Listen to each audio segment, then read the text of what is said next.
it was important for me to finally realize, stop being all these fake people I used to be, stop being afraid. There was no growth until I cut myself down to nothing, to the person I really was, the real human being.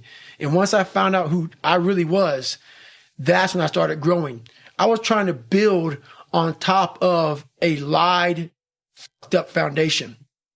You can't build a house on a fucked up foundation. I know what darkness looks like.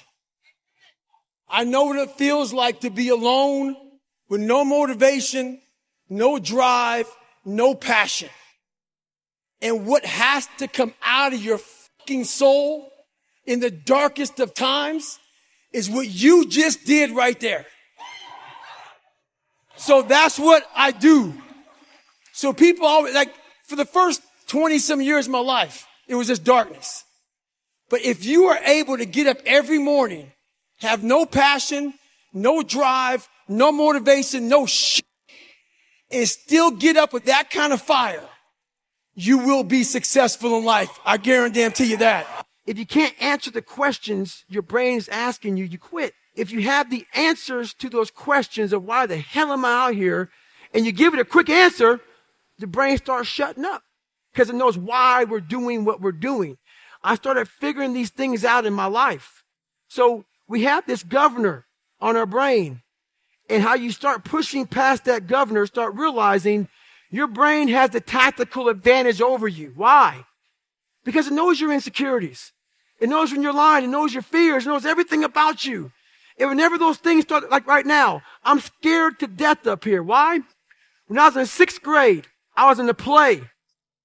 And I stood up in front of a whole bunch of white people that probably didn't, I was being judged in my mind. Scared the shit out of me.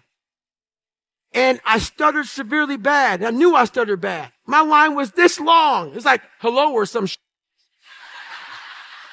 And I stood up for everybody, and I was like this. And I walked off stage. So when I walk up in front of 1,200 people, it's still there. My mind's telling me, go, run off the stage.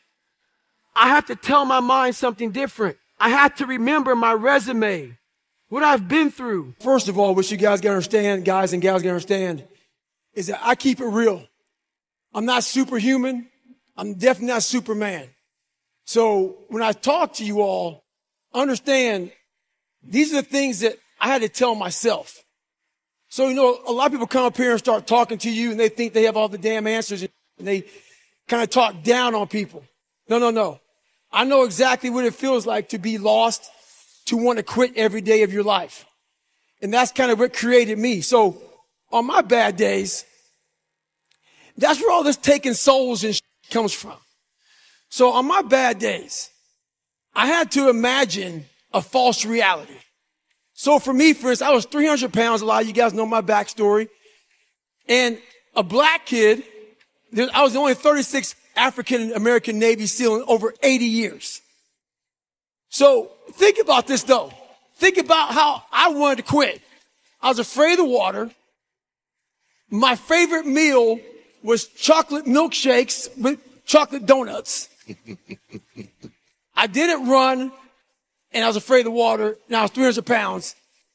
And I have a pipe dream of going to go be a Navy SEAL. Yeah, exactly. You should be laughing. Every morning I woke up, and I had less than 3 months to lose 106 pounds to get into the Navy. Every morning I woke up, I wanted to quit. During runs, I quit. During my diet, I quit. During swims, I quit. I quit every single day during this 2.5 month. But in the day, what kept me going was I saw a video of 18 men graduating from Navy SEALs training. And all I thought about was, what if my black ass can be up there on that fucking stage one day and I can pull off this fucking miracle that no one saw. There wasn't no fucking social media. There wasn't no watch David Goggins lose 106 pounds in 2.5 months. There wasn't no, diet plan and stuff. No, there was nothing No one saw it. My mom, she's here in the audience right now. She saw it, and she's the only one that saw the transformation. But I knew it. I saw it. The whole accountability mirror that I talk about and Can't Hurt Me. Every morning I woke up, I had a real conversation with that dirty mirror. And every day, the same answer came back to me. Do you want to be on your deathbed knowing that you could, but you didn't? And so every day I kept saying that. I kept saying that. And before I knew it, 2.5 months later, I lost the weight and I was going to Navy SEAL training. So for a period of time, looking in that mirror every day, you can't lie to yourself, man. That dirty bathroom mirror that with all that daggone toothpaste scum and whatever on it, it's telling you the truth. It's saying, hey, man, you are a jacked up cat. And a lot of us have this voice in our head. We all know that voice in our head that tells us the truth every single day that we try to run away from, that says we're scared of this, let's go this way. It started gnawing at me so horribly bad that it wouldn't allow me to live anymore without facing me. I had to go back in the dungeon. So when I tell my story, I tell it on a very surface level. I had to go down in the dungeon, the sewer where my mind used to be at, and talk to that guy. Because I wanted to live my life in a way that when I died, I was proud of myself. I know what pride felt like. And if it took pushing myself to death, I was willing to do that. If I wanted to look in that mirror, not impress anybody, not money, not fame, not nothing. I wanted to impress the guy in the daggone mirror. And I worked endlessly and tirelessly to do that. And it happened. I was depressed and food felt good. So I'm driving home, sipping my shake, eating my donuts, chilling out, listening to the radio. I get home this day, and my routine was to get home, walk in the door, turn the TV on, walk in the back, start taking a shower. This particular day, the TV came on, and they said, world's toughest training, Navy, whatever. Get my towel, which could barely fit me. My ass was so big, I had to pinch it like this. So I come back down, I sit down, and all this falls out. So I'm watching TV, and I'm like, my God, man, those guys are nuts. Carrying boats and laws, guys going through SEAL training. And wet and sandy, getting cold, jackhammers, snot bubbles, chafed up, guys ringing the bell, just quitting left and right. At the end of the show, this commanding officer comes up at graduation. There's 22 guys that made it through.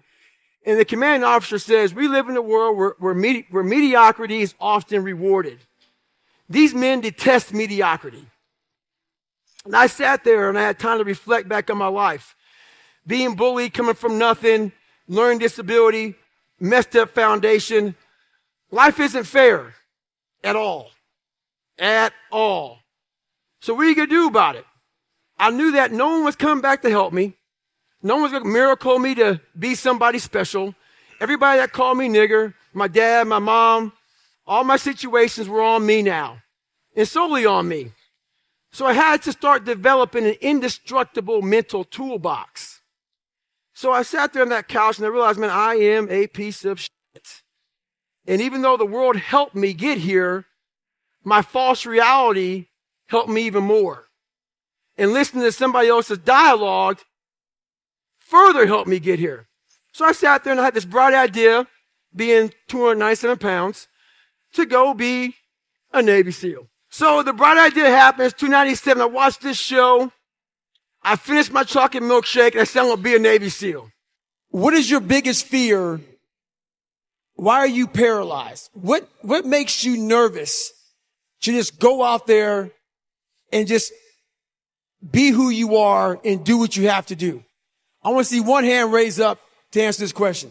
You in the front. What is it? Past experience. So failures. Okay. That's the perfect answer. And we did not set this up.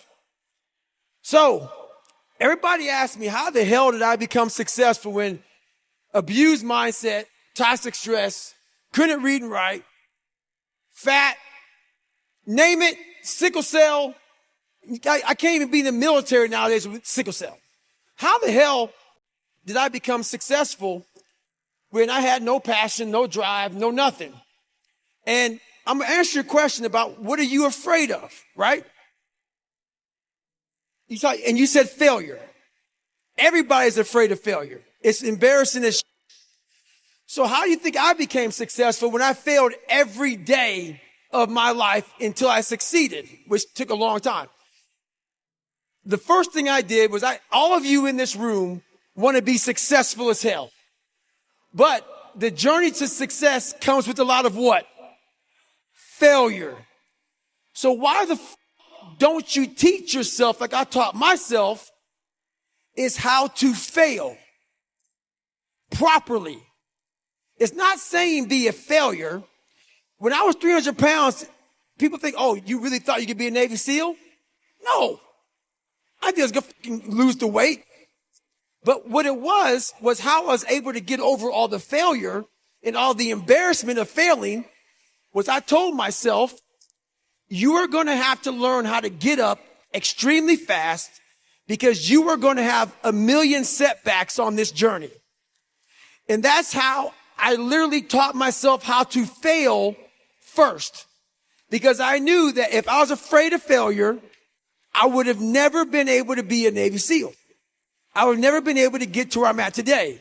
So I went through and I literally at 300 pounds or 297 to be exact, I sat back and I visualized how this journey is going to look. In the first several months was nothing but failure. So how am I going to get up the next morning when I failed the day before? How am I going to eat this meal when I failed and I got fries and a milkshake again when I was supposed to get grilled chicken and rice? So I went through and I taught myself how to fail. And when you do that, you're able to get up extremely fast and you no longer care about the end result, because you know, if I want to be way up here, it's going to take a bunch of small micro failures along the way. But you have to understand that that is part of the process. When you want to achieve the highest goal of all time, you are going to have to learn how to get your ass kicked all the way up that damn mountain. And then when you get up the mountain, the oxygen up there is very thin. It's hard to breathe. So it's not a lot of fun up there either. So all the way, if you want to be successful, you got the bottom that sucks. The middle is extremely hard. And the top, it sucks worse than all of it. So you better learn how to get the oxygen at the very top. So why do you care about what people are thinking when they're not trying to go where you're trying to go? And that's the whole moral of the story. 30 days ain't going to do shit for you. The permanent, you want to make it permanent. Permanent, you start talking about a year, 18 months, 2 years, that's a sacrifice. And when you commit yourself to something for a year, you're not going to say, oh, I'm going to let that go. Because in your mind, you have it clear as day. That year took a lot out of me. That year built me. That year started to scrape away all that scar tissue, start to clean me up. 30 days doesn't clean shit up. 30 days just kind of covers up, put a blanket over it. It's like putting a rug over it. A year, it cleans you up nicely, man. Whatever your problem is, if you can dedicate yourself for a year to something, you can be a changed person. My first question was, okay, what are you willing to give up? What are you willing to sacrifice? What are you willing to forgo? Because a lot of people, like this guy came in one time, I was a trainer. He goes, man, I can stop doing anything but my frappuccinos. I go, fucking leave. Because I'm looking for that person like me. People, it's hard for people to understand how I lost 106 pounds in less than 3 months. I sat down at the table and I said to myself, what are you willing to give up? Everything. And when people come to me with that kind of mindset, I can work with you. When you are willing to strip yourself down to nothing and give everything, that's who I want to work with. Because now I can mold you into exactly who you want to be. When you put these restrictions up, and that's why my first question is, how bad do you want this? If it's as bad as you want to live or breathe or sleep, whatever the hell it may be, I can work with you. But a lot of people, most people don't want it that badly, which is why they always ask the question, man, how did you get to where you are? You know how to do it. You know exactly how to be you or how to be me. You don't want to do it. So I can't make you do it, nor do I have the time or energy to force you into that place that I know you have to be to do it. There's no luck in this game, man. It may be a little bit of luck, but the luck happens after you bust your ass and you put yourself in that lucky situation. Luck doesn't happen. You put yourself in that situation where luck might fucking happen. And that's what people don't know. But to get there, luck ain't going to happen. You have to put yourself in that situation, man. It takes a lot of work. Because the majority of people think there's no way they could ever do it. And that's the reason why they can't do it. There you go. That's the only reason. They have already put their cap on their success in life. And that's why most people aren't sitting where you're sitting or sitting where I'm sitting. You never capped yourself. You might have. And if you did, you took it off. 100%. People cap themselves.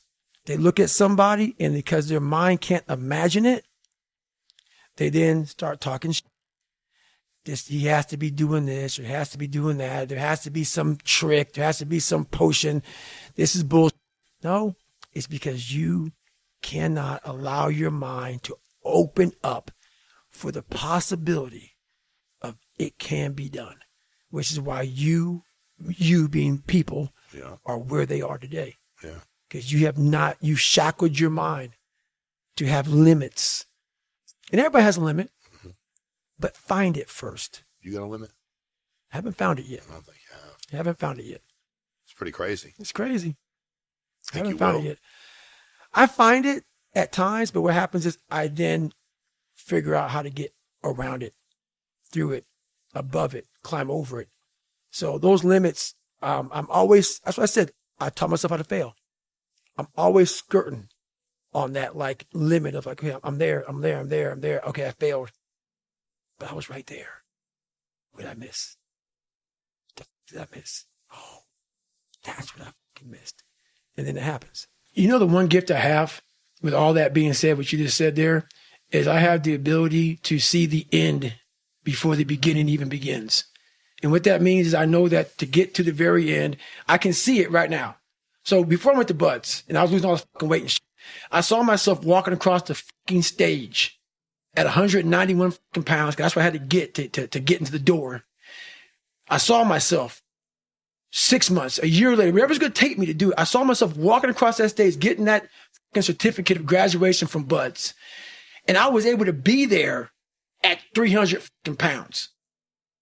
And that feeling that I was nowhere near that fucking feeling, I was able to put myself there 1,000,000 times every fucking day. And that feeling of like, my God, that is going to feel fucking amazing. That's what made me suffer. That's what allowed the pain to be real and say, this is worth it.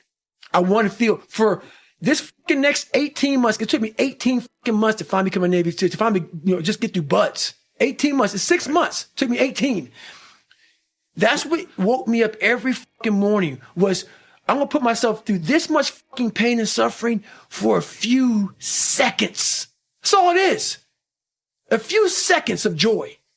And it's so fucking worth it, man. That's what people don't get. So I'm able to put myself at the finish line, even though I have no finish line, but at the finish line of an event before I even start the motherfucker to say, how are you going to feel at the end of this? If you start to change your mindset versus it being like, oh my God, this sucks.